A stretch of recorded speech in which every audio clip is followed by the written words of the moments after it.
Why not this way? Now I believe. Now I believe. All things are possible. Now I believe. Now I believe. Now I believe. All things are possible. Now I believe.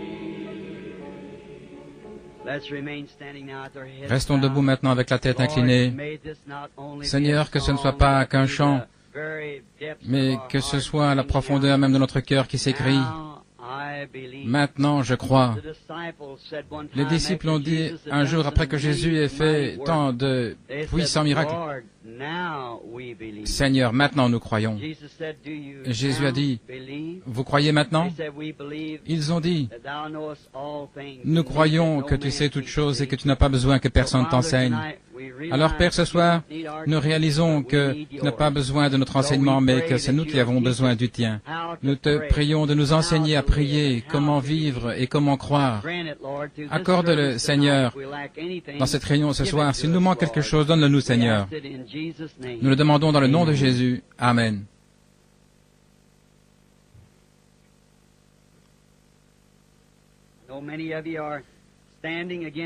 Je sais que beaucoup sont debout encore ce soir et à l'extérieur, j'ai rencontré des groupes de gens qui disaient qu'ils n'avaient pas pu entrer.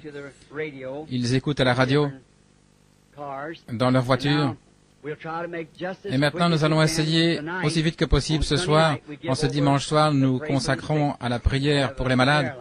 Nous aurons une ligne de prière dans la mesure où nous pourrons en former une ici. Et nous consacrons ce service ce soir pour la prière pour les malades. Et je veux que vous soyez édifiés maintenant dans les saints oracles de Dieu, dans la foi de cette heure. La foi, il faudra plus de foi qu'il n'y en a jamais eu dans tout autre âge, car ceci doit être la foi pour l'enlèvement, pour être enlevé. Ainsi, nous voulons que vous croyiez ce soir avec tout ce que vous avez vu et entendu, la parole que vous avez entendu prêcher, les signes et prodiges que vous avez vu s'accomplir. Nous voulons que vous accumuliez tout ça dans votre cœur et que vous considériez pour voir si c'est Dieu ou pas. Comme Élisée disait, si Dieu est Dieu, alors servez-le. Et si Jésus est le centre de toute chose pour les chrétiens, alors je pense que nous devrions abandonner toute autre chose pour s'attacher à lui. Souvenez-vous, il est le centre. Il est l'étoile du Nord. Il est l'ultime. Il est l'absolu. Et s'il est l'étoile du Nord, il n'y a qu'une chose qui indique l'étoile du Nord. C'est votre boussole avec laquelle vous naviguez. Et la boussole, c'est la parole. Et la parole l'indique toujours lui. Nous sommes en train de traverser une grande période d'angoisse, d'épreuve, la perplexité, la détresse dans les nations, et toutes sortes de choses se produisent. Et parfois, c'est comme si j'étais submergé. Partout où je regarde, c'est comme un navire en pleine mer. Et on m'a confié le commandement du bateau. Comment nous allons arriver? Il y a une grande vague d'écume qui arrive ici, 100 fois plus grosse que le navire. Mais nous franchirons la crête de chacune de ces vagues, parce que nous sommes plus que vainqueurs en lui. C'est le capitaine en chef, qui tient la corde au bout du navire. Il nous fera passer à travers, chacun de nous.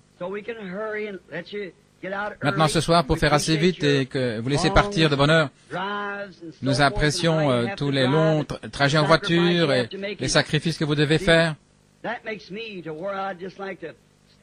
J'aimerais tant rester là et continuer à parler, à faire tout mon possible pour vous aider. Et quand je suis ici, je m'efforce de faire tout ce que je peux pour apporter une aide pendant ce moment où nous sommes maintenant ici. Et alors, si on donne aux gens trop de choses à la fois, ils ne peuvent pas se souvenir. On doit prendre une chose et la tenir là devant la personne jusqu'à ce qu'elle la voie. Et puis, quand c'est solidement dans leur cœur, alors enseigne-lui quelque chose d'autre, voyez. Alors nous avançons pas à pas. Alors priez, ayez bon courage, et maintenant ce soir, ayez la foi pour la guérison. Je ne pense pas qu'il y ait plus de questions dans votre esprit quand nous partirons. Je ne crois pas qu'il y a un doute de savoir si Dieu est au milieu de son peuple ou pas. Je crois que vous le croyez tous. Il n'y a aucun doute dans mon esprit. Et je sais que les miens, mes amis, les amis de Christ, les enfants de Christ, croient cela. Et ça me donne un grand plaisir quand vous savez que vous avez un message de Dieu et que vous le donnez aux gens et de voir les gens qui répondent. Alors vous regardez en arrière et vous dites « Merci Père ». Oh, quelle joie alors de voir les enfants manger le pain qui leur a été envoyé. Vous réalisez que c'est la vision d'ici il y a quelques années au tabernacle. C'est vrai, le pain de vie. Frère Neville, tu te souviens? Quel temps? Maintenant, prenons, si vous voulez suivre la lecture, je ne pense pas que ce serait approprié d'avoir une réunion sans lire la parole de Dieu et de faire quelques commentaires. Si on a prévu d'avoir un service de guérison ou toute autre réunion, nous comprenons, il n'y a pas de nouveau parmi nous, je pense, mais nous comprenons tous ce qu'est la guérison. Ce n'est pas quelque chose que quelqu'un fait pour vous, c'est ce que Dieu a déjà fait pour vous. Le salut, c'est dans la même ligne. Seulement, il faut amener les gens à croire que c'est la vérité. Et Dieu l'enseigne dans sa parole, et ensuite il le prouve à ceux qui vont croire. Car il a dit, toutes choses sont possibles à ceux qui croient. Vous dites, il n'y a rien d'impossible à Dieu. Vous croyez cela? Il n'y a rien d'impossible à vous non plus. Car tout est possible à ceux-là. Dieu est une seule personne, à ceux-là qui croient. Voyez. Donc, rien ne vous est impossible pour vous, si vous pouvez seulement croire. Maintenant, dans 1 Roi, chapitre 17, je désire lire les 7 premiers versets, Dieu voulant. Et Élie le Tishbite, l'un des habitants de Galade, dit à Akab, comme le Seigneur Dieu d'Israël est vivant, dont je suis le serviteur, il n'y aura ni rosée ni pluie cette année, sinon à ma parole. Et la parole de l'Éternel fut adressée à Élie en ces mots, pars d'ici et dirige-toi vers l'est, et cache-toi près du torrent de Kérit, qui est en face du Jourdain. Et tu boiras de l'eau du torrent, et j'ai ordonné aux corbeaux de te nourrir là. Remarquez, te nourrir là, pas ailleurs, là. Ainsi, il partit et fit selon le Seigneur, la parole du Seigneur, et il alla s'établir près du torrent de Kérit qui est en face du Jourdain, et les corbeaux lui apportaient du pain et de la viande le matin, et du pain et de la viande le soir, et il buvait de l'eau du torrent. Et il arriva, après un temps, que le torrent fut à sec, car il n'était point tombé depuis dans le pays. Que le Seigneur ajoute ses bénédictions à la lecture de sa parole. Et maintenant ce soir, je voudrais tirer de là un sujet, la nourriture spirituelle en sa saison. Ce matin, nous avons une leçon sur rendre un service à Dieu, ou essayer de lui rendre service, sans que ce soit le temps, la saison, le lieu ou la personne. Et maintenant, ceci est la nourriture spirituelle au temps convenable. Ce prophète Élie, nous ne savons pas grand-chose à son sujet, mais nous savons qu'il était le serviteur de Dieu, le serviteur de Dieu pour cette heure-là. Dieu a utilisé son esprit qui était sur Élie déjà à 3 reprises, et il promet de le faire encore 2 fois, 5 fois, c'est donc la grâce. Il a utilisé sur Élie, il est venu sur Élisée, une double portion, il était sur Jean-Baptiste, et il doit venir afin de faire entrer l'épouse des nations, et puis venir avec Moïse pour ramener les Juifs à la maison. 5 fois que Dieu a promis d'utiliser l'esprit d'Élie. Il l'a déjà fait 3 fois. Maintenant, ce grand prophète, nous ne savons pas d'où il est venu, nous savons qu'il était Tishbite, Mais comment est-il venu? Nous ne savons pas grand-chose sur les prophètes. Nous ne savons pas d'où ils venaient. Il est très rare. En effet, je n'en connais aucun qui soit venu de l'Église ou qui ait eu une généalogie derrière lui. C'était simplement des hommes ordinaires, sans peur, et bien souvent sans instruction. Et ils n'ont jamais rien écrit eux-mêmes. Et Isaïe et Jérémie, 2 ou 3 d'entre eux ont écrit, mais ce grand homme qui était Élie n'a jamais rien écrit. Beaucoup d'entre eux n'ont pas écrit, peut-être qu'ils ne savaient pas écrire. Mais c'étaient des hommes qui étaient rudes. Personne dans la Bible n'était comme ces prophètes anciens. Ils ont défié des royaumes, des rois, des peuples, des églises et tout le reste. Ils ont pris fermement en position pour la parole de Dieu, et Dieu a prouvé qu'ils avaient raison. C'étaient des individus très rudes. Et Élie, c'était l'un des plus rudes de tous. C'était un homme du désert. Il est sorti du désert, il vivait dans le désert.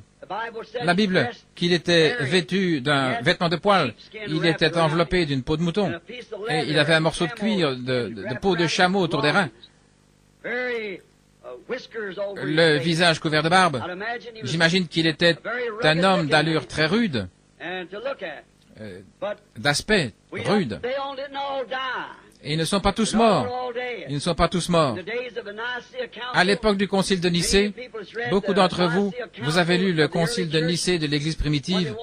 Quand ils ont voulu en faire une organisation, dissoudre toutes les autres églises pour n'en former qu'une seule, quand ils ont tenu le concile de Nicée, des hommes rudes de la trempe d'Élysée sont sortis du désert, se sont présentés là, ils se nourrissaient d'herbes sauvages, des hommes rudes. Mais les dignitaires, les gens de la haute société qui relevaient de Constantin et tout, ils les ont fait taire. Ils étaient prophètes. Ils savaient que le grain de blé de l'épouse Église devait tomber en terre comme le grain de blé dans l'époux avait dû tomber en terre et il est resté pendant 1000 ans. C'est pourquoi ils écrivent dans les livres aujourd'hui, où est ce Dieu silencieux qui a pu rester là? Et regarder, voir des petits-enfants se faire tuer, des femmes se faire déchirer par des lions et rester assis dans les cieux sans dire un mot. Ils ne connaissent pas la parole. Il faut que ce grain de blé tombe en terre. Comment un Dieu juste a-t-il pu rester là et regarder son propre fils mourir, se faire cracher dessus et tout? Mais c'est selon la parole. Il faut que ça soit ainsi. Et c'est comme ça en cette heure. Cet homme était un grand homme. Il avait devant lui une génération pécheresse. Akab était roi, et son père qui l'avait précédé avait été méchant depuis Salomon. Tous les rois qui s'étaient succédés avaient été méchants. Et cet homme Akab, qui régna pendant 22 ans à Samarie, était le pire de tous. C'était un vrai moderniste. Il croyait à la religion, certainement. Et il avait implanté la tendance moderne partout. Il avait ses 400 prophètes hébreux, tous bien instruits et bien formés. Dieu lui en avait envoyé un, mais il ne voulait pas croire. Et c'était Élie. Mais Élie, ce Tishbite, était un homme du désert. Ce n'était pas un homme raffiné, c'était un homme rude. Un jour, après qu'Akab avait tellement péché que Dieu ne pouvait plus tolérer cela, il a parlé à Élie dans le désert. Et le voici qui descend la route vers Samarie. Comme je l'ai souvent illustré, peut-être le visage couvert de barbe, son crâne chauve qui luisait au soleil, ses petits yeux plissés là avec un bâton à la main, le sourire aux lèvres. Il est allé tout droit vers le roi d'Israël et a dit, « Il ne tombera pas même de rosée tant que je ne l'aurai pas fait venir. » Que Dieu nous donne des hommes comme cela, des hommes qui savent quoi faire avec le « Ainsi dit le Seigneur ».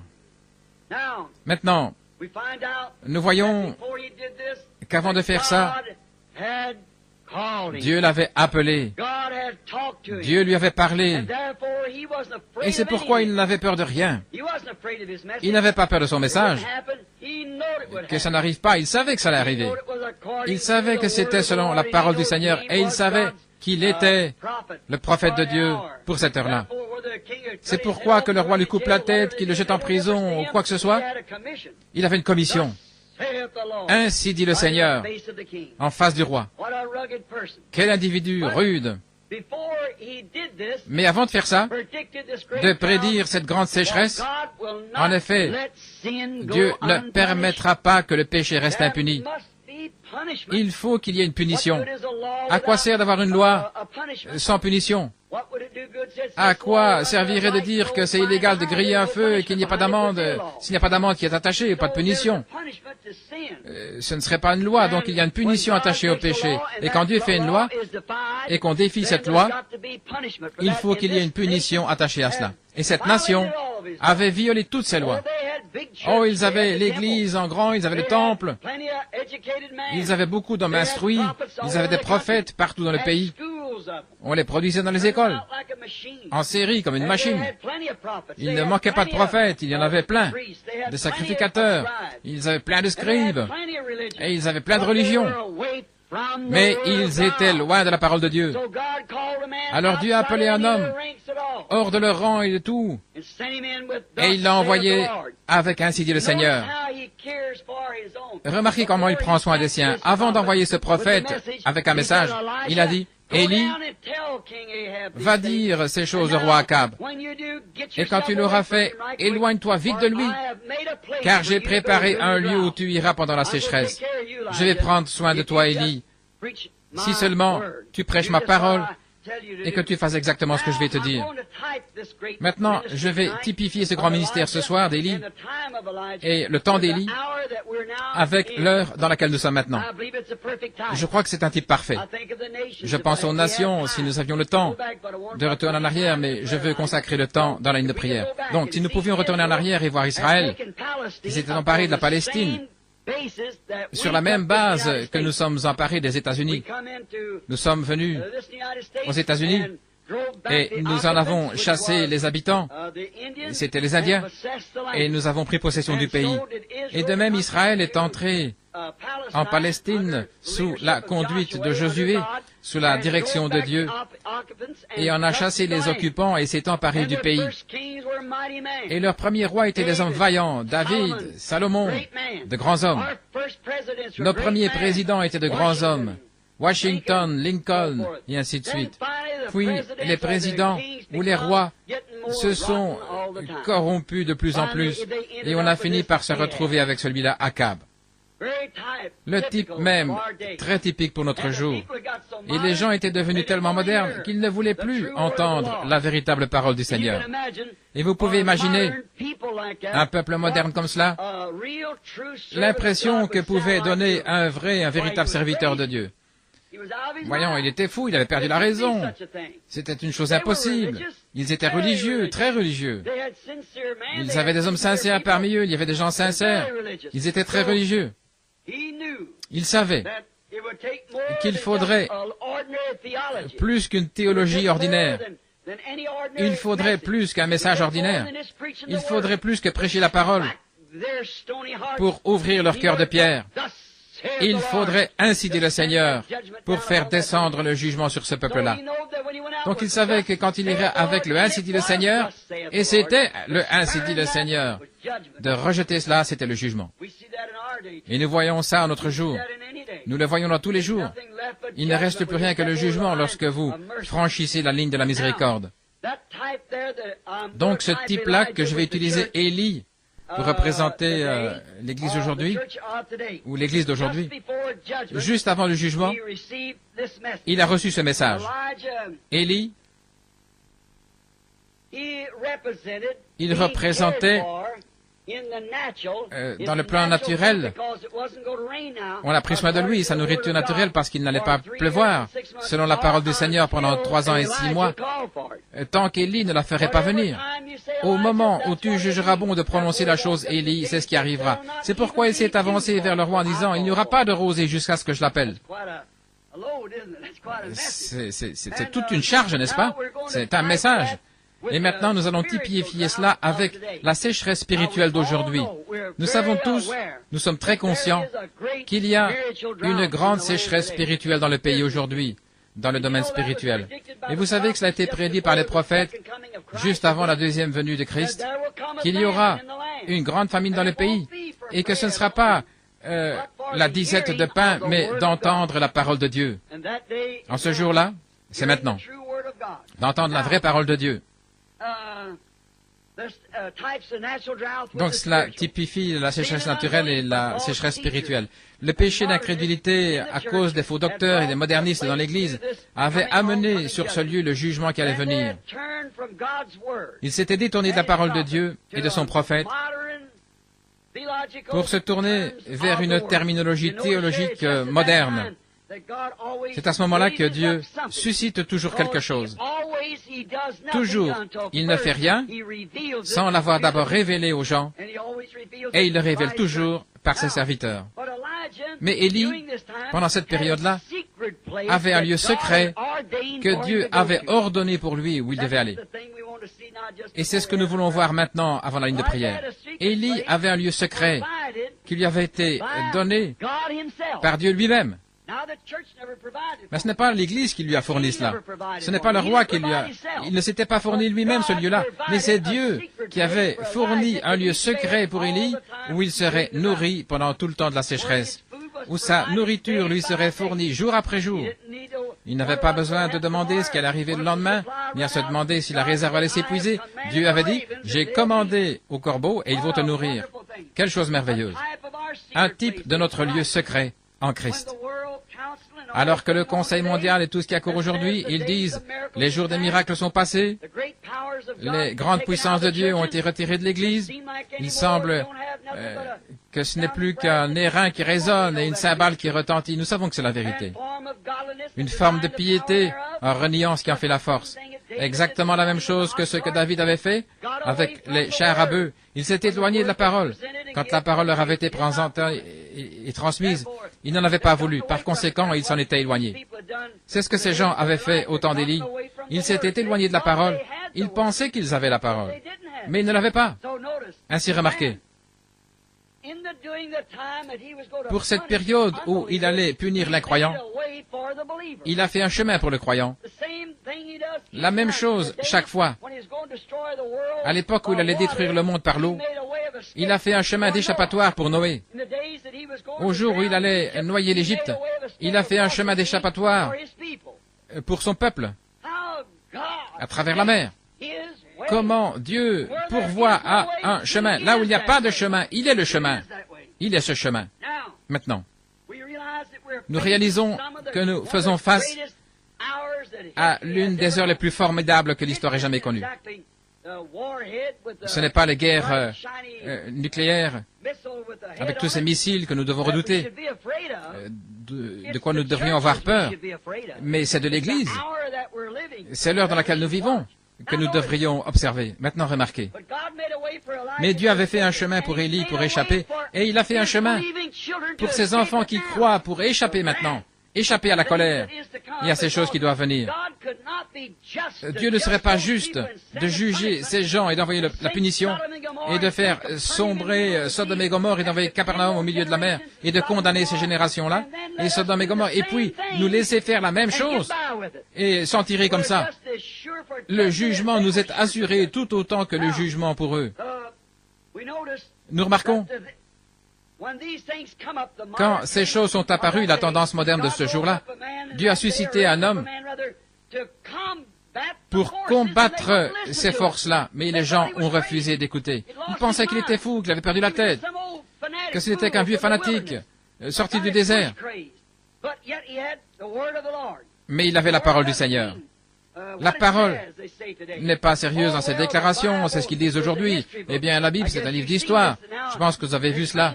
Ils disent que Ève n'a pas mangé la pomme, mais qu'elle a mangé, qu'est-ce que c'était? Un abricot. C'est ce qu'ils disent maintenant, un abricot. Et puis que Moïse, ce n'est pas du tout la mer Rouge qu'il a fait traverser, mais qu'il y avait un gros tas de roseaux là, au bout de la mer, et qu'il a traversé une mer de roseaux. Dans ce cas, comment se fait-il que l'eau ait formé une muraille des deux côtés? Oh, quel non-sens. Mais vous voyez, voilà le genre d'époque qu'il faut pour faire descendre la colère de Dieu. Ils disent que ça n'existe pas. Même des gens de l'Église ne croient pas dans les miracles.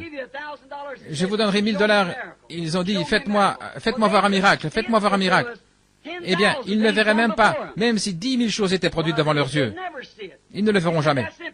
Vous dites, c'est impossible. Oh non! Élie, un jour, était à Dothan, et l'armée des Syriens était venue entourer la ville pour s'emparer de lui, parce qu'ils savaient que la puissance de cette nation venait de là, de ce voyant.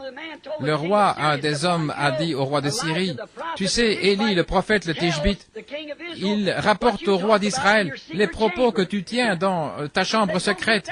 Il a dit, allez me chercher ce type-là. C'est ce gars-là qui nous fait obstacle. » Et toute l'armée des Syriens est allée en douce encercler Dothan. Ils l'ont cerné de toutes parts. Et Géasi, le serviteur, s'est réveillé. Il a dit, « Oh, mon père, les armées nous cernent de toutes parts. Nous sommes complètement encerclés. » Il a dit, « Voyons, il y en a plus avec nous qu'avec eux. »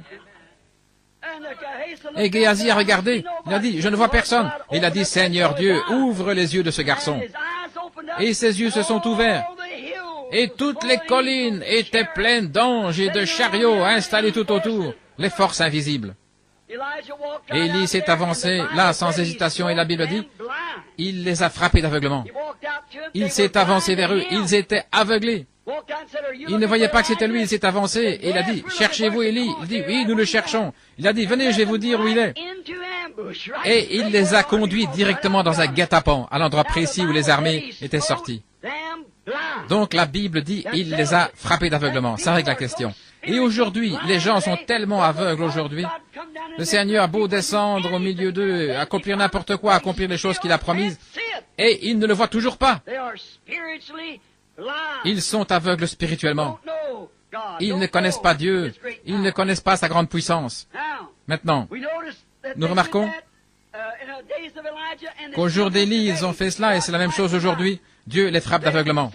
Aujourd'hui, ils disent qu'il n'y a pas de miracle, que ça n'existe pas, tout ça, que ce n'est que de l'émotion. Et ils avaient dit la même chose au sujet d'Élie.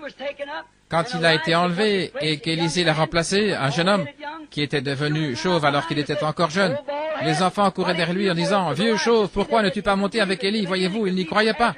Malgré toutes les choses qui avaient été accomplies, et ce grand homme de Dieu avait été enlevé au ciel par un char de feu, et les gens n'y croyaient toujours pas. Et ils ont laissé leurs jeunes enfants courir derrière cet homme en disant « Vieux chauve, pourquoi ne-tu pas monter ?» Voyez. Et là, le prophète a maudit ses enfants et une ours a tué 42 d'entre eux. Maintenant, remarquez. Aujourd'hui, comme à cette époque, ils ajoutent leur interprétation à la parole. S'ils veulent faire ça, ça les regarde. Mais ils cherchent à nous y faire croire. La Bible dit que cette parole de Dieu ne peut pas être un objet d'interprétation privée. Dieu fait sa propre interprétation. Dieu confirme sa parole. Et c'est ça qui en est l'interprétation. Comme je l'ai souvent dit, il a dit au commencement, que la lumière soit. Et la lumière fut. Ça n'a pas besoin d'être interprété. C'est arrivé.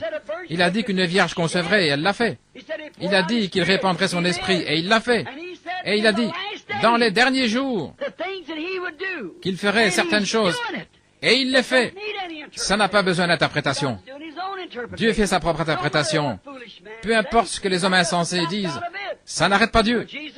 Quand Jésus était sur la terre, il a dû faire face à autant d'incrédulité que nous aujourd'hui, peut-être plus.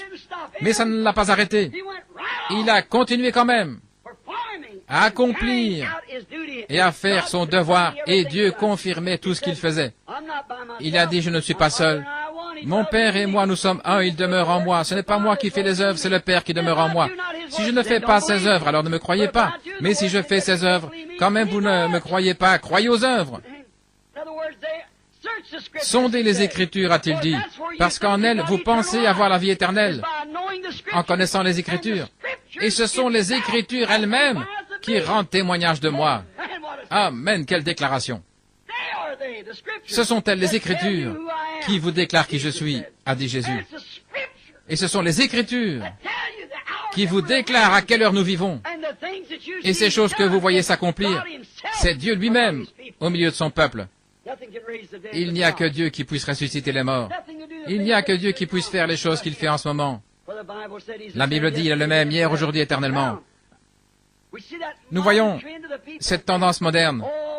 Oh, ces jours sont passés, les miracles, ça n'existe pas. Ces gens ne se laissent emporter que par des émotions. Écoutez cet Élie, le prophète qui crie contre eux et contre leurs théologiens. Remarquez, il a parlé comme s'il était Dieu lui-même. Élie a parlé comme s'il était Dieu lui-même. La rosée ne tombera pas du ciel tant que je ne l'aurai pas fait venir. Amen. Oui, monsieur. Le prophète avait été tellement longtemps dans la présence de Dieu. Les prophètes de l'Ancien Testament ou de toute époque, quand ils vivent dans la présence de Dieu jusqu'à ce qu'ils deviennent la parole. Leur message est la parole elle-même. Et souvenez-vous, il a dit, « Ainsi dit le Seigneur ». Et quand ces hommes avaient reçu ces messages de la part de Dieu, et qu'ils devenaient tellement enveloppés que leurs propres pensées, ça allait peut-être contre leurs propres pensées, ils n'étaient peut-être pas capables d'y voir clair, mais ils prononçaient la parole de Dieu. « Ainsi dit le Seigneur ». Il n'y aura pas de pluie tant que je ne l'aurai pas fait venir. Oh, quelle déclaration! Il avait été dans la présence de Dieu. Et il avait été confirmé de façon tellement parfaite. Et souvenez-vous, c'est conforme à Amos 3:7. Le Seigneur l'Éternel ne fera rien sans l'avoir d'abord révélé à ses serviteurs les prophètes. Il a dit, il ne tombera pas de pluie. Ils se sont moqués de lui, ils le prenaient pour un fou. Mais voyez, il avait le ainsi dit le Seigneur, qu'il n'allait pas pleuvoir. Et Dieu, avant de faire ça, il l'a révélé à Élie, son serviteur. Et il était un prophète confirmé. Alors les gens auraient dû se repentir. Au lieu de ça, ils se sont moqués. Ils ont dit, oh, nous ne manquons pas de pluie. Les réservoirs sont pleins. Les rivières coulent bien. La Bible dit qu'il n'y a même pas eu de rosée pendant 3 ans et 6 mois. Tous les ruisseaux et toutes les eaux ont tari partout. Ce n'était pas cet homme, c'était Dieu qui parlait à travers cet homme. Voilà le « je » dont il s'agissait. Nous voyons, lorsqu'un homme vient envoyé par Dieu, ordonné par Dieu, avec le vrai, ainsi dit le Seigneur, le message et le messager sont un. Et la même chose, parce qu'il est envoyé pour représenter le ainsi dit le Seigneur, mot pour mot. Donc lui et son message, c'est la même chose. Un homme d'une dénomination qui est sous les auspices d'une dénomination, lui et l'Église sont un. Un théologien soumis à la théologie, lui et son message sont un. Une église de théologie, un théologien, c'est exact. Alors quand un homme vient avec le ainsi dit le Seigneur, lui et le message sont un. Quand il y est arrivé avec l'ainsi dit le Seigneur, lui et son message sont devenus un. Tout comme Jésus, quand il est venu, il était la parole, Saint Jean 1. Alors la parole de Dieu et le messager de l'âge étaient une seule et même chose tout le temps. C'est exact. Jésus était la parole qui avait été prophétisée. Il était l'accomplissement de ce que les prophètes avaient dit. Une vierge concevra et enfantera cet enfant. Au tout début, Dieu leur avait dit, la semence de la femme écrasera la tête du serpent et celui-ci lui blessera le talon. Toutes ces prophéties avaient été données. David s'était écrié, tous les autres prophètes au fil des âges avaient parlé de lui. Il était cette parole manifestée. Alléluia! Maintenant, voyez-vous où je veux en venir. Je vous ai parlé assez clairement ce matin. Ne voyez-vous pas l'autorité du Dieu vivant dans l'Église vivante, l'épouse? Les malades sont guéris, les morts sont ressuscités, les infirmes marchent, les aveugles voient. L'Évangile est proclamé avec puissance. Car le message et le messager sont la même chose. La parole est dans l'Église, dans la personne. La parole de Dieu était en Élie. Quand il s'est avancé là avec le ainsi dit le Seigneur et qu'il a dit il n'y aura pas de pluie, ce n'était pas Élie, c'était Dieu en Élie. Je l'ai dit bien souvent comme cette dame de la science chrétienne m'avait dit un jour. Elle disait, Monsieur Branham, vous vous vantez trop de Jésus. J'ai dit, j'espère que c'est la seule chose dont j'irai me rendre compte. Elle a dit, vous essayez de le rendre divin. J'ai dit, il était divin. Elle a dit, oh, il était un prophète, il était un homme bon, mais il n'était pas divin. Et j'ai dit, eh bien, montrez-moi un seul passage de l'Écriture qui déclare qu'il ne l'était pas. Dans le livre de Saint Jean, il est dit qu'il pleura, dit-elle, quand il est allé au tombeau de Lazare. Bien sûr, il était humain et divin, c'était un homme quand il pleurait, mais il fallait qu'il soit Dieu pour ressusciter les morts. J'ai dit, il était un homme quand il avait faim, mais il était Dieu quand il a nourri 5000 avec quelques petits pains et 5 poissons, c'est vrai. Il était un homme quand il dormait à l'arrière d'une barque, mais c'était Dieu en lui qui a pu apaiser les eaux. Pourquoi? Lui et son message étaient un. Il a dit, moi et mon Père, nous sommes un. Mon Père demeure en moi. Il était la plénitude de la divinité dans un corps. Je crois que c'était vraiment saisissant l'autre jour. Quand je présentais les 7 âges de l'Église, je ne pouvais pas arriver à comprendre. Jésus était là, tout blanc comme ça. Ses cheveux étaient blancs comme de la laine. Je ne comprenais pas qu'un homme de 33 ans soit blanc comme de la neige. J'ai téléphoné à un bon théologien, un théologien pentecôtiste, un très cher ami, frère Jack Moore. C'est un homme intelligent. Il a dit, frère Branham, c'était Jésus glorifié. C'était son aspect après qu'il avait été glorifié. Je ne pouvais pas croire ça. Et j'ai dit, frère Moore, merci. Je me suis retiré dans la pièce et là je me suis mis à parler à Dieu. J'ai vérifié les références de ma concordance pour le retrouver dans Daniel et il s'avança vers l'ancien des jours dont les cheveux étaient blancs comme de la laine. J'ai dit, Seigneur, je ne sais pas quoi dire, j'ai cette responsabilité. C'était avant, souvenez-vous, c'était avant que les 7 sceaux soient ouverts, peut-être une année ou plus avant. Et je priais, Seigneur, qu'en était-il? Et j'ai regardé, et là, debout devant moi, se trouvait un homme. Et c'était un juge. Et il portait une perruque blanche. Les juges d'autrefois, dans le temps, ils portaient une perruque blanche pour montrer qu'ils étaient une autorité suprême. Alors, quand j'ai vu Jésus qui portait la perruque blanche, j'ai dit que ça confirme tout simplement cette vérité que nous connaissons, qu'il est l'autorité suprême. Dieu a attesté la même chose sur le mont de la transfiguration en disant, « Celui-ci est mon Fils bien-aimé. Écoutez-le. » L'autorité suprême. Puis, là-bas, au commencement des 7 sceaux, quand ces 7 anges sont descendus en forme de pyramide, ils se sont tenus là et m'ont dit de revenir pour parler de ces 7 sceaux et qu'ils seraient avec moi, qu'ils me montreraient de quoi il s'agissait, ces choses qui avaient été perdues. J'avais toujours pensé que c'était scellé au dos du livre, que ce serait quelque chose qui n'était pas écrit, mais il s'est avéré qu'il ne peut pas faire cela. Ce n'est pas quelque chose qui est écrit dans le livre, c'est quelque chose qui a été caché dans le livre. Car quiconque en retranchera une seule parole lui ajoutera une seule parole. Alors, c'est un mystère qui se trouvait dans le livre pendant ces 7 âges de l'Église. Chacun d'eux a produit un mystère. Toutes ces choses au sujet du baptême d'eau et ces autres choses. Et tout ce qu'ils ont fait, c'est tâtonner pendant si longtemps. Ensuite, quand ça s'est élevé, les grands observatoires, tout là, en Californie, jusqu'au Mexique, au-dessus de Tucson, partout, ils en ont pris la photo. C'était mystérieux à voir. Frère Fred Sothman, qui est assis là-bas, et moi et frère Gene Norman, nous étions là présents quand ça s'est élevé. Ils ont pris cette photo, et ils ne savent toujours pas ce qu'il en est. Il n'y a pas longtemps, chacun disait, regarde un peu, ça ressemble à ceci, et les ailes de ces anges qui se sont repliées là. Un jour, je l'ai tourné à droite, j'ai regardé, et là se trouvait Jésus-Christ, un portrait aussi parfait que Hoffman en a jamais produit. Il était là, avec une perruque blanche, regardant en bas vers la terre, montrant qu'il est l'autorité suprême. Les cieux le déclarent, la Bible le déclare, le message le déclare. Tous la même chose. L'autorité suprême, portant la perruque blanche, on voit sa barbe noire en dessous. Beaucoup d'entre vous ont vu la photo, nous l'avons là-bas au fond. Vous n'avez qu'à la tourner à droite, de côté. Là, vous voyez, aussi parfait qu'une photo qu'on aurait prise de lui. Il ne la regarde pas de l'angle qu'il faut. Il faut la regarder du bon angle. Et seul le Seigneur Dieu peut révéler quel est le bon angle. Tournez-la à droite et regardez. Et voilà, aussi parfait que si on avait pris la photo. La première fois que je l'ai vu, il ressemblait au portrait d'Hoffman. C'est dans le tabernacle de Billy Sunday des années plus tard que je l'ai vu. Depuis, je l'ai toujours là dans ma maison. Et depuis ici, dans le ciel. Comme quoi, le Dieu même que j'avais vu en vision près d'ici alors que je n'étais qu'un jeune garçon, à l'endroit qui se trouve maintenant l'école. Il ressemblait à cela. Et ici, dans les cieux,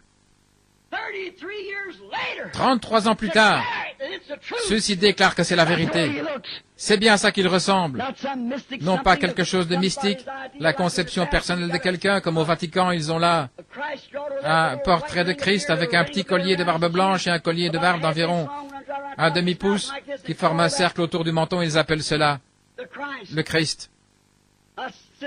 Ça me rappelle un artiste grec que j'ai vu une fois dans une cathédrale. Il montrait à quoi ressemblait Adam et Ève, il ressemblait à des bêtes ou quelque chose comme ça. Voilà ce que la pensée charnelle peut percevoir d'une chose spirituelle. Je pense qu'Adam était le plus bel homme qui ait jamais vécu et qu'Ève était une femme parfaite à tous égards. Maintenant, la pensée charnelle arrange les choses selon leurs idées. Alors Dieu fait descendre sa puissance et par elle il dévoile la chose. C'est exactement ce qui s'est produit ici au temps d'Akab.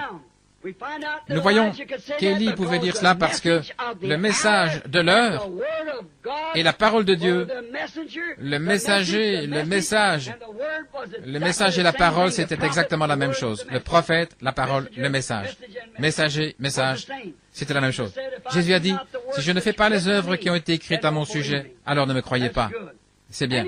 Tout homme et son message ne font qu'un. Voilà pourquoi aujourd'hui, ils ne croient pas qu'il faut faire les œuvres de Dieu, parce qu'ils n'acceptent pas le message de Dieu. Ils ne croient pas le message. Mais pour ceux qui croient à l'heure de Dieu où nous vivons, ces choses sont de la nourriture cachée. Pensez un peu. Dieu a tellement bien caché la chose qu'il la regarde bien en face et ne la voit pas. De la même manière, Élie avait aveuglé l'armée des Syriens. De la même manière, Dieu aveugle l'incroyant pour qu'il ne voit pas la vraie, véritable nourriture de l'enfant, du croyant. C'est pourquoi ils appelaient Noé un fanatique, il construisait une arche, ses yeux étaient ouverts à la parole de Dieu et à la promesse. La même chose qu'ils appelaient du fanatisme, c'est ce qui a sauvé Noé et sa famille. Voyez, la même chose. La chose dont les gens se moquent, c'est la chose que nous recherchons par la prière. La chose que les gens appellent folie, nous appelons ça formidable. Ce que le monde appelle grand, Dieu l'appelle folie. Et ce que le monde appelle folie, Dieu l'appelle grand. C'est exactement le contraste entre le vrai et le faux. Jésus-Christ est le même, hier, aujourd'hui et pour toujours. Souvenez-vous. Il est entré dans son lieu secret par le plan de Dieu, par l'appel de Dieu et la parole de Dieu. Élie est entré dans son lieu secret par la préscience de Dieu, son plan et l'appel dans sa vie et selon la parole. Si ce n'est pas comme ça que nous y sommes entrés, je ne sais pas comment il se fait que nous y soyons. Et remarquez, avant que la sécheresse commence, Élie est entré dans ce lieu secret pour sa subsistance. Un type même, avant que le jugement commence à frapper la terre, l'Église a déjà été appelée, l'épouse a déjà été choisie, et elle attend simplement avant que le jugement ne frappe. Elle attend déjà. Elle mange la nourriture de Dieu, elle se réjouit des bénédictions de Dieu. N'importe quel homme sensé saurait que nous sommes là, tout droit, à l'heure du jugement. Regardez, frère Banks, plusieurs d'entre vous, les hommes qui sont ici ce soir, vous étiez là-bas, sur cette montagne ce matin-là. Et je vais en parler maintenant, dimanche prochain, Dieu voulant. J'ai une grande révélation, quelque chose de plus, et j'ai de la peine à m'empêcher de le dire ce soir. Voyez. Mais constamment, tout le temps, une chose se produit l'une après l'autre. Et elles ne cesseront jamais de se produire parce que c'est ainsi dit le Seigneur. Vous tous ici, des milliers de gens, grâce aux bandes, m'ont entendu. Ainsi dit le Seigneur. Ce sera ainsi et ainsi. Et même les journaux et les magazines ne peuvent pas faire autrement que de déclarer l'exactitude. Ils ne savent pas ce que ça veut dire, mais ils l'ont vu. Ils ne savent pas ce que c'est, mais ils l'ont vu. Rendant la parole exactement la vérité. Nous étions là, au bord du fleuve ce jour-là, en 1933, lorsque l'ange du Seigneur est descendu. Et il a dit les choses qu'il a faites en repartant de nombreux hommes qui étaient là sur le rivage. Qu'est-ce que ça voulait dire, Billy? J'ai dit, ce n'était pas pour moi, c'était pour vous. Je crois, et vous pas. Et j'ai tout simplement continué à marcher. Alors le pasteur m'a dit, il a dit, es-tu en train de me dire que toi, tu n'as fait que des études primaires, que tu vas parcourir le monde et prier pour des monarques, des potentats, des rois et tout? Et il a dit, oh, oublie ça. Je ne pouvais pas l'oublier. C'était gravé dans mon cœur.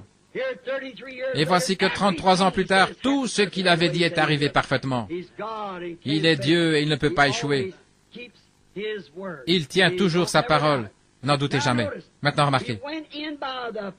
Il est entré par le plan de Dieu, la préscience, l'appel de Dieu et la parole de Dieu, et il est entré avant que la sécheresse commence. Maintenant, nous savons que le jugement est sur le point de frapper.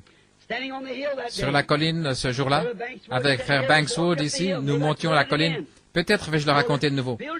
Pour édifier votre foi en vue de la ligne de prière qui va être dans 10 ou 15 minutes. Je marchais devant frère Banks. Je pense qu'il était parti au moment où sœur Ruby était malade.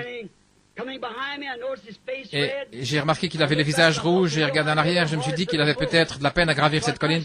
Donc j'ai ralenti un peu. Et là, dans ce désert, à monter des collines comme ça, à l'endroit où les anges du Seigneur étaient apparus, nous nous dirigions vers l'endroit où ils étaient apparus. Et pendant que je montais la colline, l'Esprit de Dieu, quand je me suis retourné, j'ai regardé au sommet de la montagne, et il a dit, ramasse cette pierre, et dis, ainsi dit le Seigneur. Tu vas voir la gloire de Dieu dans quelques heures. J'ai tout simplement ramassé la pierre et j'ai dit, frère Banks, je ne sais pas pourquoi, je l'ai lancée en l'air et j'ai dit, ainsi dit le Seigneur, et tu vas voir la gloire de Dieu. Il a dit, c'était pour Ruby. J'ai dit, non, je ne pense pas. Ni avec toi, ni Ruby, je pense que ce qui a été dit là, ainsi dit le Seigneur, il va se produire quelque chose. Le lendemain matin, pendant que nous étions là, je ne sais pas combien étaient là, il y avait peut-être 12, 14, 15 assis là, tout à coup. Un ministre s'est avancé vers moi, il a dit, frère Branham, il a dit, mon nom est un tel, il a dit, j'étais l'un de vos sponsors en Californie, je suis heureux, c'était Douglas McHughes, il a dit, je suis heureux de faire votre connaissance. Je vais vous poser une question. Frère Roy Robertson, administrateur ici, frère Woods, Terry et Billy, frère McAnally, je ne sais plus trop qui se trouvait là. Et il a dit, je voudrais vous poser une question. Est-ce qu'il arrive que le Seigneur vous donne des visions comme ceci ailleurs? J'ai dit, oui frère, mais je viens ici pour m'éloigner un petit peu de cela, pour me reposer. Et j'ai regardé autour comme ceci, et j'ai vu un docteur de forte corpulence qui le regardait. Révérend McHughes, cette allergie dans votre œil va bientôt détruire cet œil. Je vous ai soigné pendant 2 ans et je ne peux rien y faire. Je me suis tourné vers lui, j'ai dit, la raison pour laquelle vous m'avez demandé ça, c'est parce que votre médecin vous a dit l'autre jour que cette allergie dans votre œil, c'était vers 11 heures, il portait des lunettes de soleil. Et j'ai dit, la raison, vous ne les portez pas à cause du soleil, mais à cause de votre œil. Il vous a dit que vous alliez perdre cet œil. Il a commencé à pleurer. Il a dit, c'est exact. Je me suis retourné, et j'avais une pelle à la main, et il était là, et j'ai dit, ainsi dit le Seigneur, vous n'allez pas perdre cet œil. J'étais à la chasse avec lui l'automne dernier, et il voyait mieux que moi et que personne dans le groupe. Et j'ai vu une dame âgée qui descendait là son bas et soulevait du côté de sa jupe, et elle a dit, mon fils, si tu vois frère Branham, dis-lui de prier pour mes pieds. Et j'ai regardé là, il y avait des petites tumeurs qui pendaient là sur ses pieds partout, et j'ai dit, votre mère est une dame aux cheveux gris. Mon fils, vous voyez, elle a dit de prier pour ses pieds parce qu'il y avait des petites tumeurs qui pendaient là sur ses... Et il a failli s'évanouir. Il a dit, c'est la vérité. Dites-lui de ne pas s'inquiéter, tout ira bien. Je me suis mis à circuler, alors j'ai entendu la voix de Dieu. Sauvez-vous vite. Roy Robertson se trouvait là, et je savais que c'était un ancien combattant, alors j'ai mis ma main sur son épaule et j'ai dit, frère Roy, mets-toi à l'abri aussi vite que possible. Il a dit, qu'est-ce qu'il y a? J'ai dit, sauve-toi, mets-toi à l'abri. Je me suis mis à circuler, j'ai déposé ma pelle, je me suis retourné, alors il est venu. La gloire de Dieu est descendue dans un tourbillon qui a fracassé la paroi de la montagne, avec une explosion qui a fait trembler le lieu et qui a coupé le sommet des arbres là juste à environ 3 ou 4, 5 pieds de haut. Et c'est remonté en prenant la forme d'un entonnoir. Et il y a eu une autre explosion et c'est revenu 3 fois. Et la 3e fois, frère Banks est venu, il a dit, c'est ça, ce dont tu parlais, j'ai dit oui, et qu'est-ce que c'était? Dieu apparaît dans les tourbillons. Je ne savais pas s'il voulait que je le dise aux gens ou pas. Alors je suis reparti et j'ai prié un petit peu, et puis j'ai dit, c'est le jugement qui frappe la côte ouest. Regardez aujourd'hui, regardez ce qui est arrivé quelques heures après ça. L'Alaska a été englouti et maintenant tout est en train de sombrer. Nous entrons dans le jugement. La miséricorde a été repoussée. Mais grâce soit rendue à Dieu, nous avons de la nourriture cachée, de la nourriture spirituelle, et nous vivons de la bonté, de la miséricorde, de la révélation de Jésus-Christ en ces derniers jours, alors qu'il confirme lui-même sa personne au milieu de son peuple. Amen. Ils sont entrés, et il y est entré avant que la sécheresse commence. Merci Seigneur, nous sommes entrés avant que le jugement commence. C'est maintenant le temps de sortir et d'entrer, de sortir de ces organisations et d'entrer en Christ. Le temps de sortir et d'entrer pour tous les vrais croyants. Alors il a été appelé et il est resté à l'intérieur. Souvenez-vous, il n'a jamais quitté ce torrent tant que Dieu ne l'ait appelé. Et vers la fin de la sécheresse, il l'a appelé à sortir de là pour se rendre chez une veuve. Remarquez, il a fait appel à cette veuve. Et cette veuve ne s'était pas associée avec les incroyants. Elle n'avait pas pris la marque de la bête pendant la sécheresse. Donc, il a appelé Élie à nourrir cette veuve. Et tout ce qu'ils avaient, c'était un petit gâteau, une petite chose à laquelle elle s'accrochait. Et Élie a dit, donne-le-moi premièrement. Car ainsi dit le Seigneur, ce pot ne se videra point et la cruche ne séchera point jusqu'au jour où le Seigneur Dieu fera tomber de la pluie sur le sol. Faire passer Dieu en premier lieu. Sa parole en premier. Remarquez, il y a eu de la farine dans le pot. Chaque fois qu'elle allait chercher de la farine, il y avait de la farine dans le pot. Il y avait de l'huile dans la cruche. Chaque fois qu'elle allait en chercher. Pourquoi? La farine représentait Christ dans l'offrande de farine. Les grains devaient être impeccables pour que chacun soit moulu. Chaque grain de cette farine était pareil, montrant qu'il est le même hier, aujourd'hui et éternellement. C'était là la parole, le pain de vie, qui faisait suite au message pour confirmer la parole. Et ainsi aujourd'hui, les amis, c'est pareil aujourd'hui. Le pain de vie dont les enfants se nourrissent fait suite au message de Dieu afin de les nourrir pendant la période de la sécheresse. Et s'il était à notre présence aujourd'hui, et s'il était à notre présence maintenant même, il se comporterait, il ferait exactement la même chose que ce qu'il avait fait à l'époque quand il était dans la chair sur la terre. L'épouse fait partie du mari. L'Église est pareille à Christ. Les œuvres que j'ai faites, vous les ferez aussi. Et c'est la parole qui les faisait. Il nous a dit que nous ferions aussi les choses que lui, il avait faites. Là encore, nous remarquons, si la parole est en nous et qu'elle est venue à nous comme elle l'avait fait avec Élie en ce jour-là, elle accomplira la même chose qu'il a faite. Il allait se nourrir des choses secrètes de Dieu qui sont cachées au monde. Oh! Encore, c'est ce qui fait que le message et le messager sont un. La nourriture spirituelle est prête en sa saison maintenant. Et chacun de vous, vous pouvez avoir cette nourriture si vous le désirez.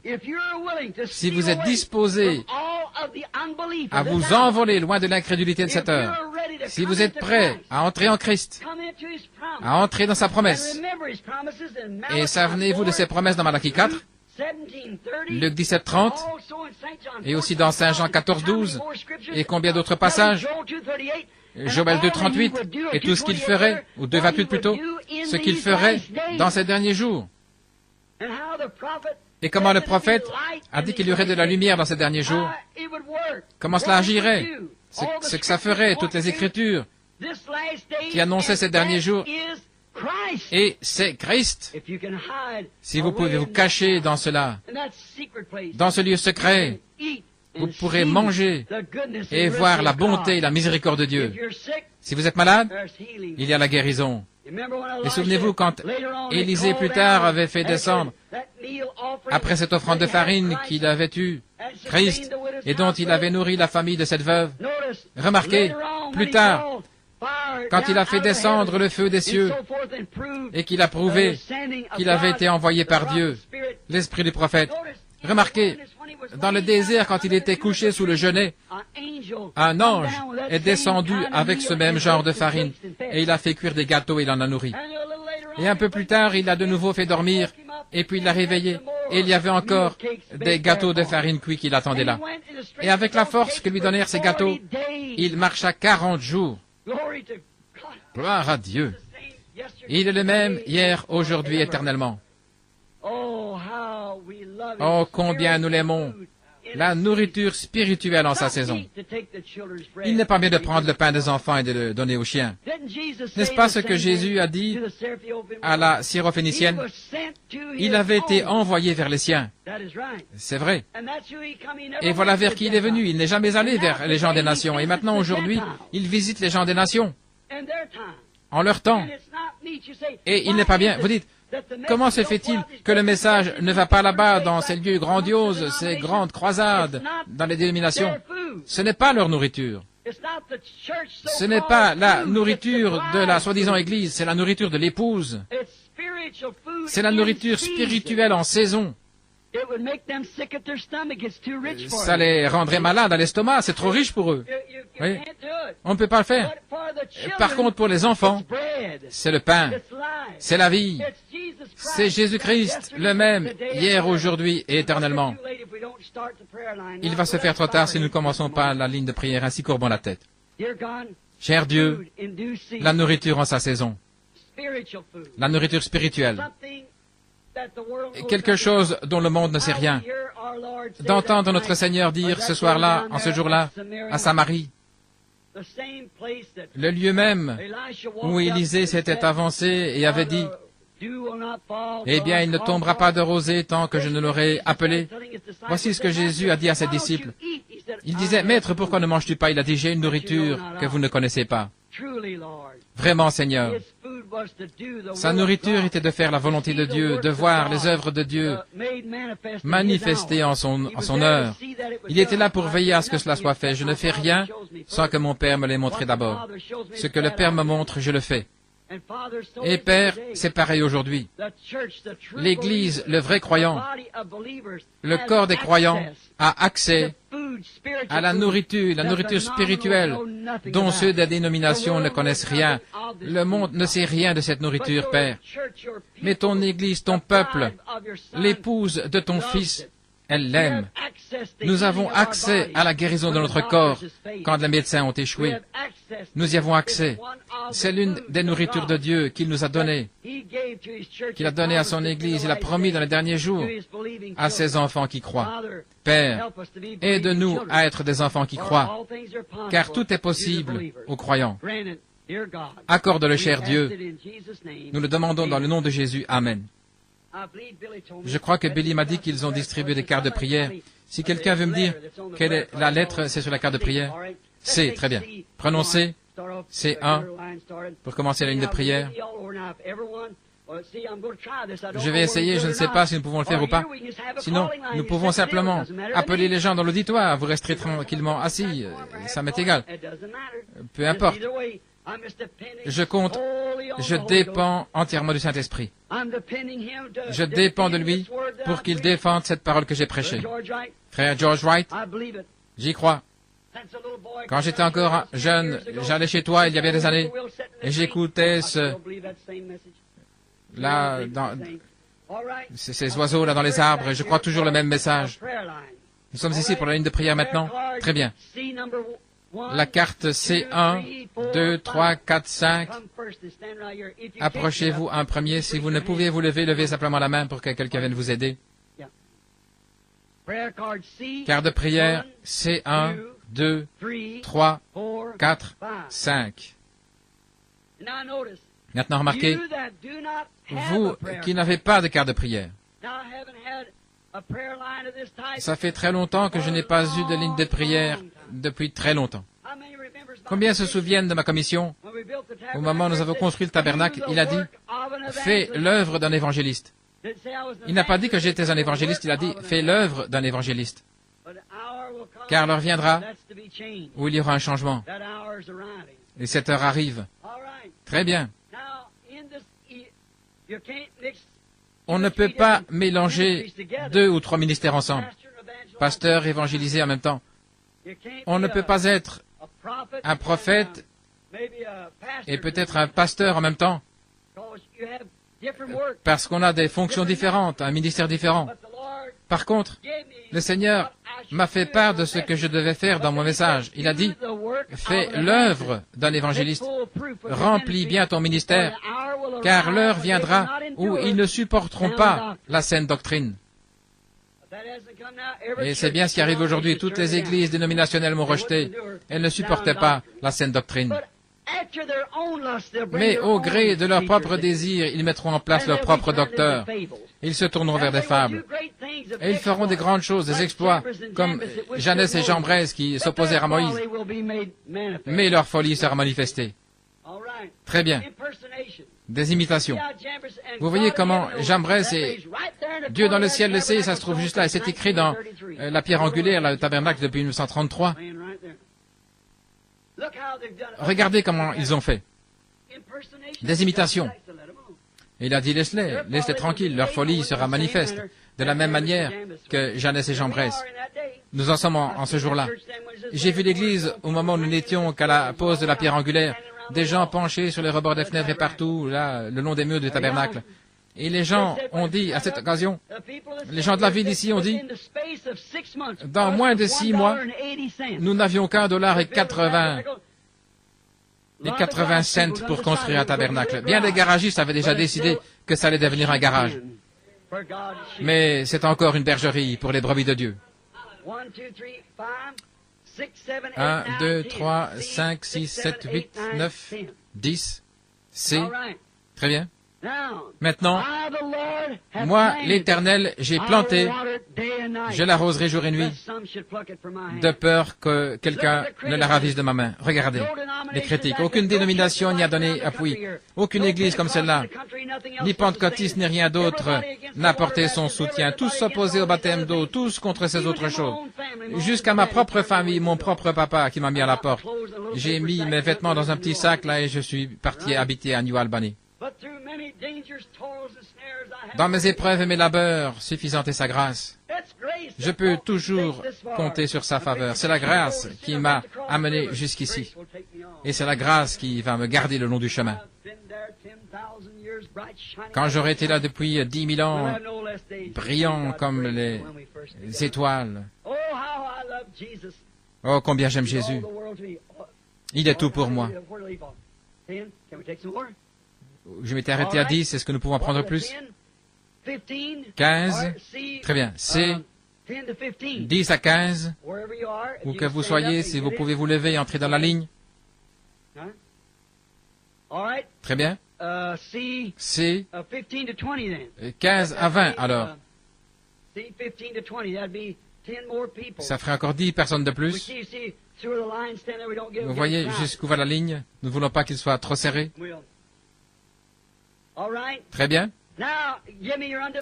Maintenant, donnez-moi toute votre attention, je ne serai pas long. Mais maintenant, oh, quelle heure, quel temps. Je voudrais tant que tout le monde aime le Seigneur. Je voudrais tant que nous puissions tous en arriver à cet endroit, réaliser le potentiel de cette minute. Essayons. Accordez-moi votre attention.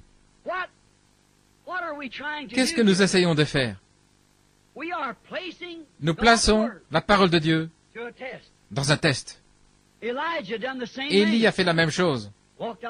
Il est monté sur la montagne une fois qu'il savait qu'il était envoyé par Dieu. Il a dit maintenant, prouvons qu'il y a Dieu. Le Dieu qui répondra par le feu, c'est celui-là qui sera Dieu. Et les païens se faisaient des incisions, ils disaient, bien sûr que non, les païens savaient que le feu n'allait pas tomber, alors ils criaient, ils s'emballaient. Par contre, Élie, lui, il savait que le feu allait tomber, parce qu'il avait une vision de la part du Seigneur. Vous dites, il avait une vision? Oui, monsieur. Quand il a eu tout mis en place, il a dit, Seigneur, j'ai fait tout ceci selon ton ordre. Ensuite, le feu a commencé à tomber. Quand on observe la parole de Dieu à la lettre, alors c'est à Dieu de s'occuper du reste. Tout ce qu'il vous demande, c'est de présenter cela. Et assurez-vous bien d'être appelé. Oui. Si vous l'êtes, il s'occupera du reste. Maintenant, il y aura des gens qui passeront dans cette ligne, pour qui je vais prier. Vous êtes alignés maintenant là jusqu'au mur, très bien, pour commencer la ligne. Maintenant.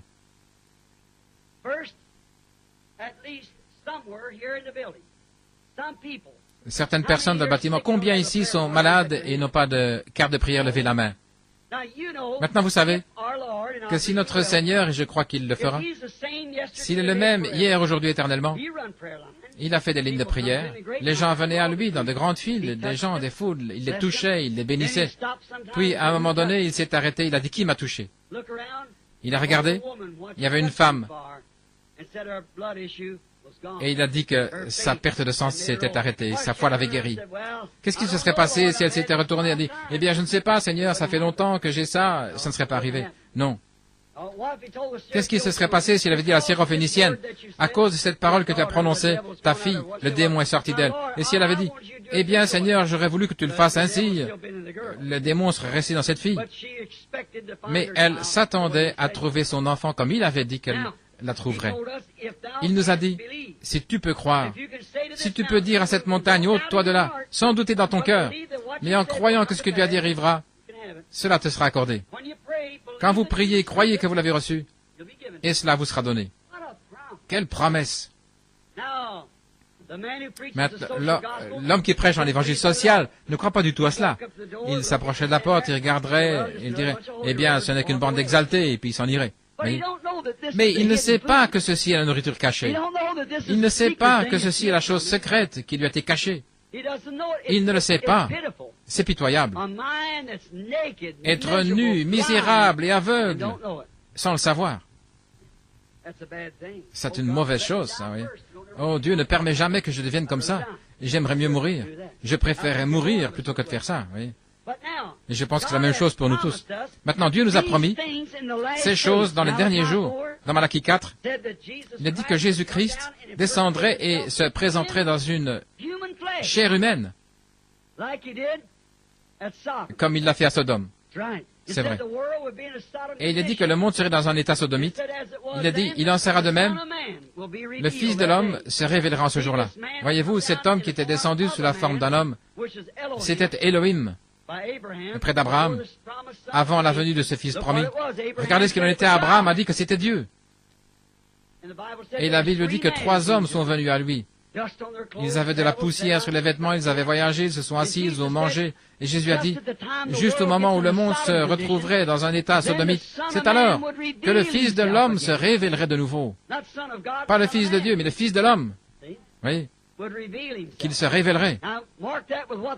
Maintenant, faites le rapprochement avec ce que le dernier prophète a dit. Voici, je vous envoie Élie, le prophète, et il restaurera le cœur des enfants au Père. Un message pour les ramener à la Bible. Et le Fils de l'homme se révélera en ce jour-là.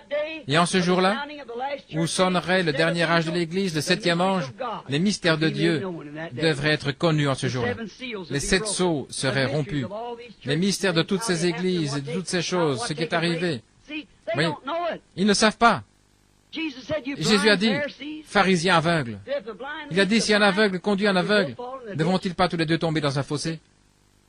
C'est pour ça que ces gens ne voient pas cela. Le mystère de ces sceaux, c'est que chacune de ces églises a formé une organisation et se retrouvait là-dedans.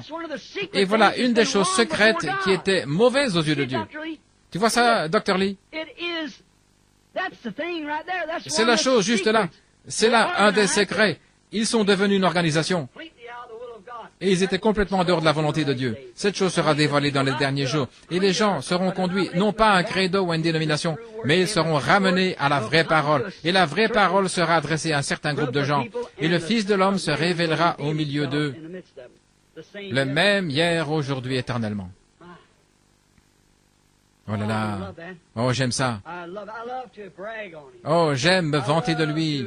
J'aime le rendre grand devant les gens. Je n'ai pas à le rendre grand, il est déjà grand. Il est tellement haut que vous ne pouvez pas passer par-dessus, tellement profond que vous ne pouvez pas passer par-dessous, et tellement large que vous ne pouvez le contourner, et malgré tout ça, vous avez assez de place pour lui dans votre cœur. Ne voulez-vous pas le recevoir? Comme notre Seigneur est merveilleux. Très bien. Maintenant, soyons bien tranquilles, tout le monde. Nous avons parlé de ceci. Et maintenant, la chose c'est, est-ce que c'est vrai? Il se peut qu'il y ait des étrangers ici. Je pourrais dire, si Christ est le même hier, aujourd'hui, éternellement, qu'est-ce qu'il ferait en cet instant? Il ferait la même chose que ce qu'il avait fait quand il était ici avant. N'est-ce pas vrai? La foi des gens toucherait son vêtement et il se retournerait, comme il l'a fait avec la femme au puits, comme il l'a fait à d'autres endroits, il percevait leurs pensées. Est-ce qu'il pourrait me guérir? Sa parole déclare que c'est déjà fait. Mais la chose, il faut qu'il se fasse connaître ici. S'il nous apparaissait dans un corps physique qui ressemblait comme le portrait de Christ à 33 ans, et que du sang coulait de sa main, etc., qu'il avait des marques de clous partout, je n'accepterais pas ça. Non, non. Même s'il venait lui-même, tout œil le verra, toute langue confessera, Comme l'éclair va de l'Orient jusqu'en Occident, il en sera de même. Voyez, nous ne croyons pas à ces sectes et à ces clans. Nous croyons que Dieu est la parole. Mais il s'incarne, il prend votre corps et mon corps. Et il vous donne des dons. Il me donne des dons. Et c'est par ces dons qu'il se fait connaître. C'est ça la nourriture secrète. Peu importe combien il pourrait se faire connaître à moi, vous devez croire, vous devez avoir un don de foi aussi pour croire. Croyez-vous cela? Et maintenant, s'il se manifeste de cette manière, allez-vous le croire? De tout votre cœur, vous allez croire. Oh, comme c'est merveilleux. Je l'attends tout simplement. J'attends de voir ce qu'il va dire. Voici un homme ici. Je ne l'ai jamais vu de ma vie. Il semble être un homme robuste, en bonne santé, et probablement. Je ne sais pas. Mais il se tient là. Je pourrais aller imposer les mains à cet homme et prier pour lui et lui demander s'il croirait. Il pourrait se tenir ici et me dire, je voudrais que vous priez pour un tel. J'ai un affaissement de la voûte plantaire, j'ai mal à la tête, j'ai des ulcères à l'estomac ou quelque chose comme ça. Il pourrait dire n'importe laquelle de ces choses. Je dirais très bien mon frère, je vais poser ma main et prier pour toi. Ce serait parfaitement très bien. C'est exactement ce que nous avons fait tout au long de l'âge, n'est-ce pas? Mais souvenez-vous, Jésus a dit, juste au moment de sa venue, ce serait différent, comme il en était au temps de Sodome. Et l'homme qui est venu, il avait le dos tourné à la tente où se trouvait Sarah.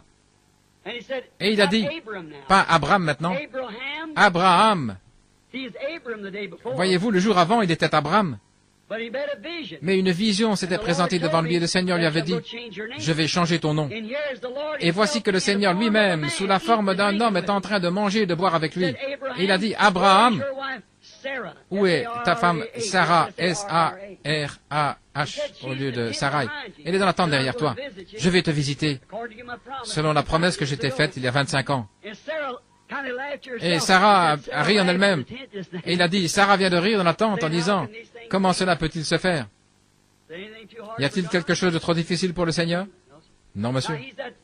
Maintenant, il a dit, Jésus a promis que lui, le Fils de l'homme, ce qui est la parole, vous croyez cela?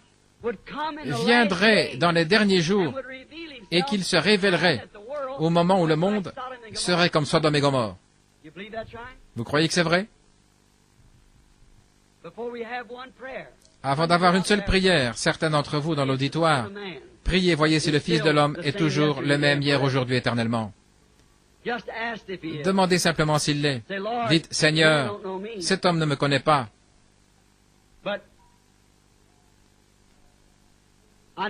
Mais je sais que tu es le même hier, aujourd'hui, éternellement. Et voyez s'il vous dira ce qu'il en est. Maintenant, levez la tête un instant, monsieur, c'est derrière moi. C'est un enfant, en train de brûler de fièvre en ce moment. C'est une petite fille.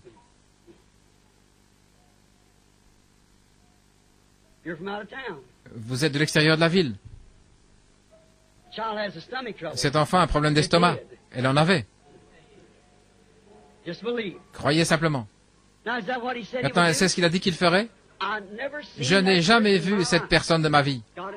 Dieu dans le ciel le sait.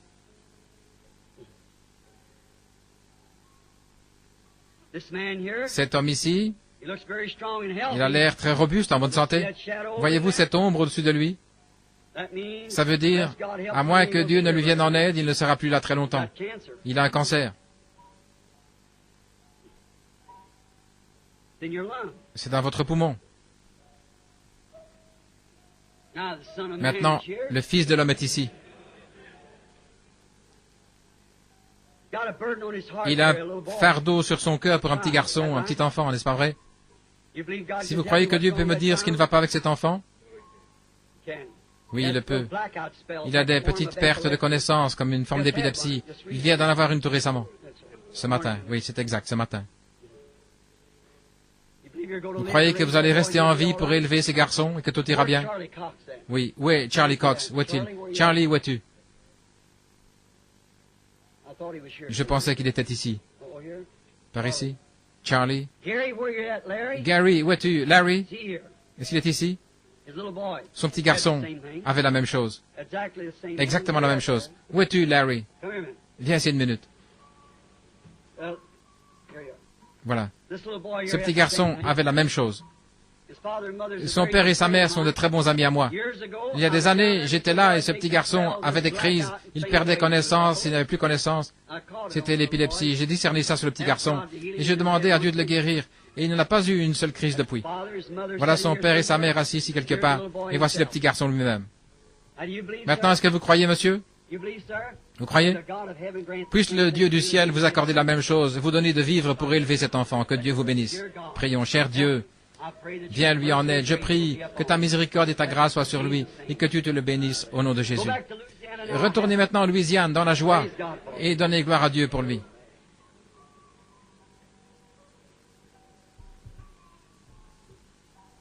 Oh oui, il était de la Louisiane. Bien sûr, de la région de Lake Charles. Oui, je peux capter vos pensées maintenant. Gloire à Dieu. Eh bien, vous demandez une bonne chose. Vous voulez avoir un bébé. Vous avez eu déjà des enfants, 2 ou 3 enfants, mais vous en voulez un autre. Puisse le Dieu du ciel vous l'accorder, ma sœur. Venez, je veux simplement vous imposer les mains. Dieu bien-aimé, donne à cette femme le désir de son cœur, parce que c'est une noble cause, au nom de Jésus. Maintenant, vous allez avoir cet enfant.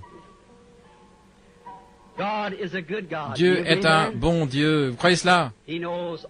Il sait tout ce dont nous avons besoin. Il pourvoit à tous nos besoins, si nous le croyons. Il a dit, si vous pouvez croire. Je vous ai serré la main quelque part. Je ne me rappelle plus où c'était, mais quelque part, je vous ai serré la main. Je ne me rappelle plus exactement, seulement, nous étions quelque part, aujourd'hui quelque part, mais je ne sais plus où. Mais nous ne sommes pas là pour parler de ça. Vous êtes ici pour parler ou pour prier. Vous voulez que je prie pour quelqu'un d'autre? C'est exact. Il n'est pas ici.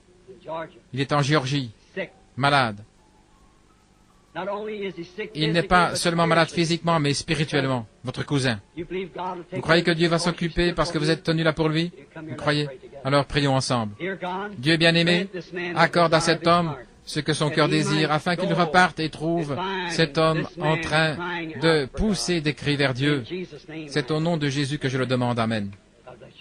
Que Dieu vous bénisse, ne doutez pas, croyez de tout votre cœur. Bonjour.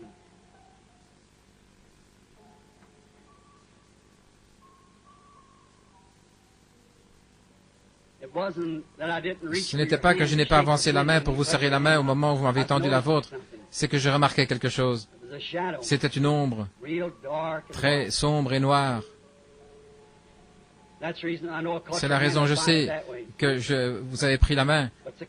Si je vous ai pris la main, mais c'est un cancer. Vous croyez que Dieu peut l'ôter?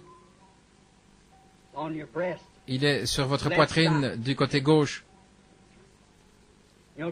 Vous voulez rentrer en Caroline et rendre gloire au Seigneur de vous avoir établi, n'est-ce pas? Prions. Cher Dieu, au nom de Jésus-Christ, celui qui est présent en ce moment, comme les enfants mangent le pain de Dieu, que cet enfant, lui aussi, bénéficie de la foi, du pain de Dieu qu'il lui donne maintenant pour sa guérison, qu'il reparte et soit rétabli au nom de Jésus. Amen. Que Dieu te bénisse, frère. Croyez de tout votre cœur. Comment allez-vous?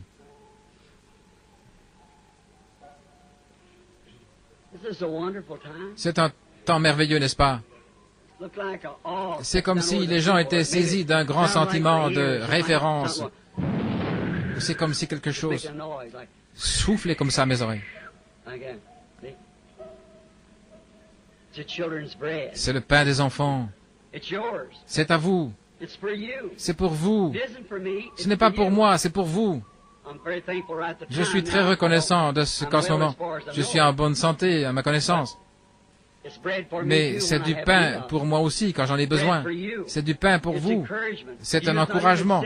Même pour vous qui n'êtes pas malade, ça fait tout simplement monter votre cœur vers Dieu. C'est exactement la saison pour ceci. C'est ce qu'il a dit qu'il ferait. Comme il en était au temps de Sodome, ainsi en sera-t-il à la venue du Fils de l'homme, quand le Fils de l'homme sera révélé. Oui.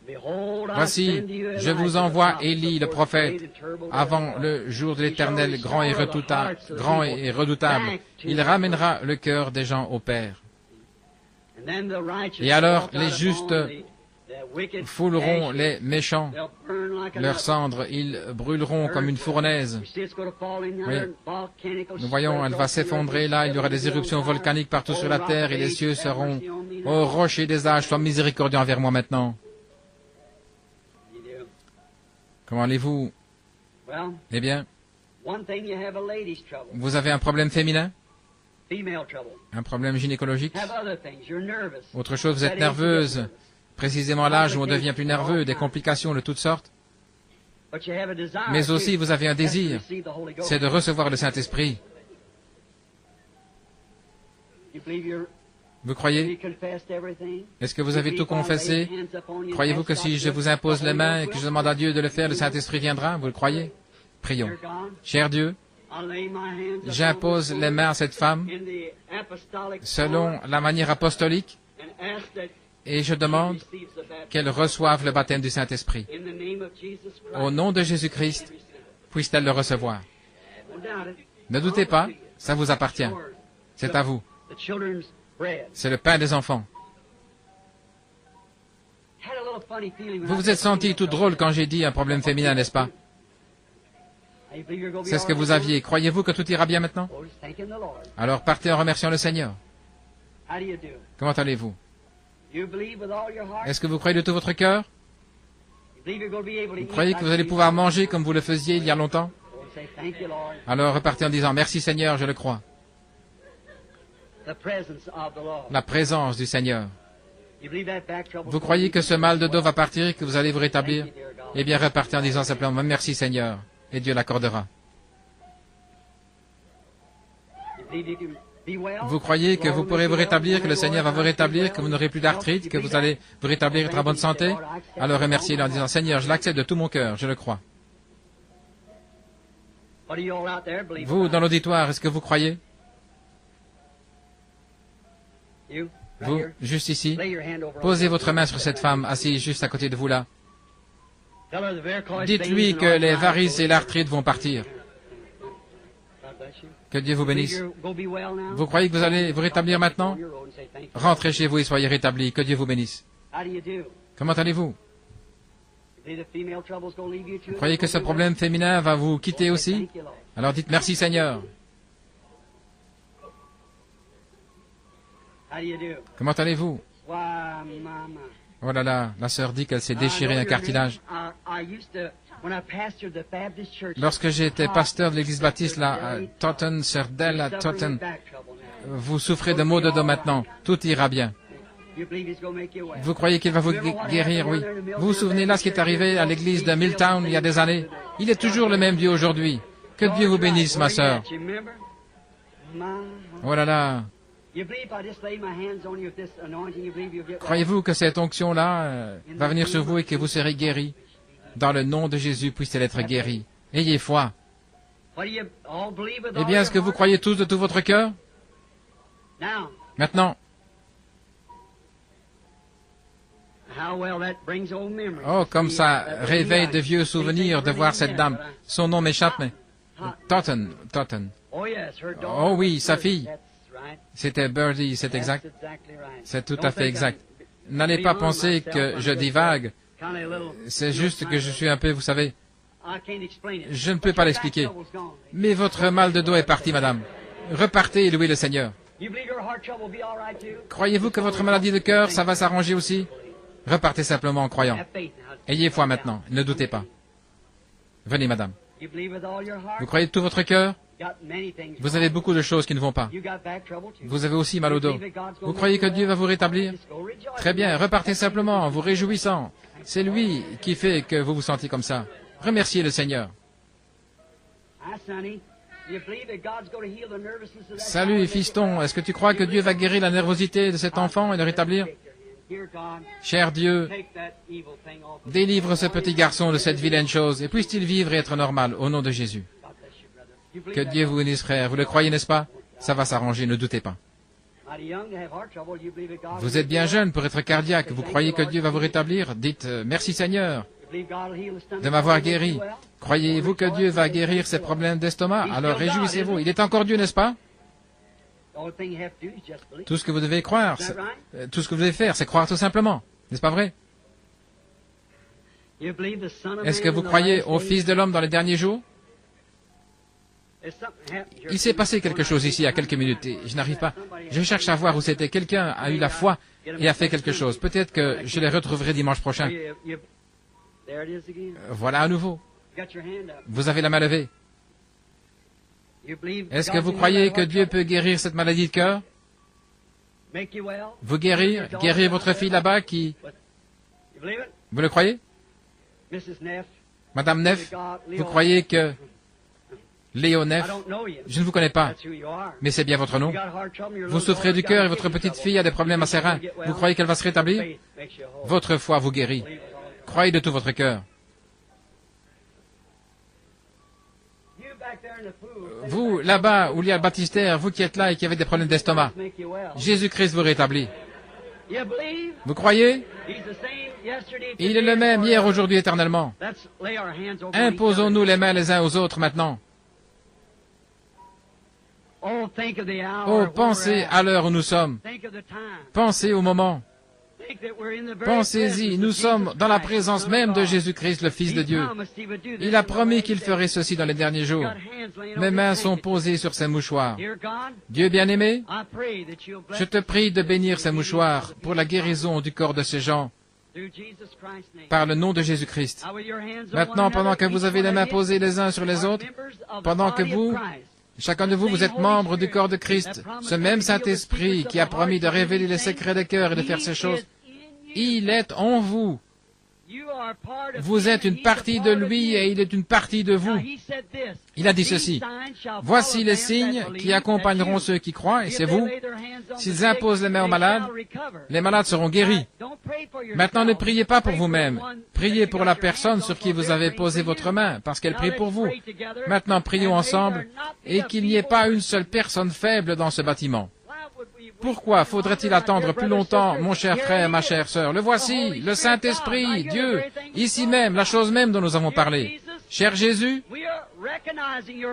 nous reconnaissons ta présence. Tu as rendu la vie à ce petit bébé l'autre jour, après qu'il était mort. Par la prière de la foi. Dieu bien-aimé, il y a beaucoup de gens dont nous n'avons pas pu nous occuper. Le temps avance, mais ils ont posé leurs mains les uns sur les autres. Ce sont des croyants. Nous sommes assis dans la présence du Seigneur Jésus-Christ, qui est ressuscité des morts, le même hier, aujourd'hui, éternellement. Satan, tu es vaincu. Jésus-Christ t'a vaincu. Il est ressuscité des morts et il est au milieu de nous ce soir, en train de confirmer ce message des derniers jours. Sors de ces gens. Laisse-les au nom de Jésus-Christ. En mon nom, ils chasseront des démons. Et tu es chassé. Au nom de Jésus-Christ, quitte cette congrégation. Tous ceux d'entre vous maintenant qui acceptent la guérison, levez-vous. Tous ceux qui acceptent la guérison, levez-vous. Levez-vous maintenant, levez les mains et donnez-lui la louange. J'accepte maintenant ma guérison. Dites ça à Dieu. J'accepte maintenant ma guérison. Tu es le même hier, aujourd'hui, éternellement. Je te crois maintenant. Aide, viens en aide à mon incrédulité. Amen. Je le louerai. Je le louerai.